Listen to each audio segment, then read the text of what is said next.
আসসালামু আলাইকুম এভরিওয়ান। কি অবস্থা সবার শীতে? শীত আসলে এই ধরনের ছোট ছোট মাহফিলগুলো দেখা যায়।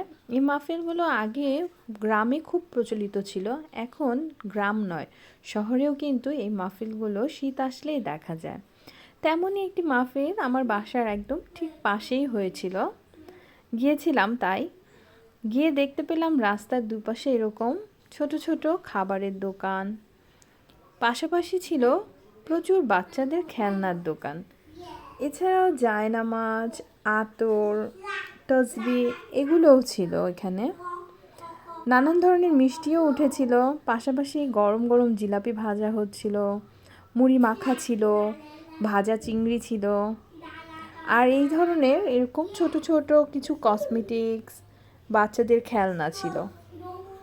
ছাতাগুলো এত কিউট ছিল যে ভিডিও না করে আমি পারলাম না। খুব ভালো লেগেছে। আসলে এই সকল মেলায় কিন্তু কিছু কিছু জিনিস পাওয়া যায় যেটা আমরা প্রায় সময় দোকানেও দেখতে পাই না। মেলাতে এই ধরনের শুকনো খাবারগুলো বরাবরই খুব জনপ্রিয়। বৈশাখী মেলা কিংবা এই শীতের মাহফিল মেলা, সব জায়গায় এই ধরনের ড্রাই আইটেমগুলো পাওয়া যায়।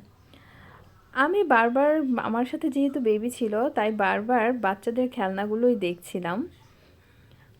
এই ধরনের চুড়ি ফিতা দেখলে একদম ছোটবেলার সেই লেস ফিতার কথা মনে হয়ে যায়। আসলে এই মেলাগুলো বারবার নিজের শৈশবেই ফিরে নিয়ে যায়। আপনাদের এলাকার কার কী অবস্থা এই শীতে? আপনাদের এখানে কি মাহফিল হচ্ছে? জানাবেন কিন্তু। সুস্থ থাকবেন সবাই, ভালো থাকবেন। আল্লাহ হাফেজ।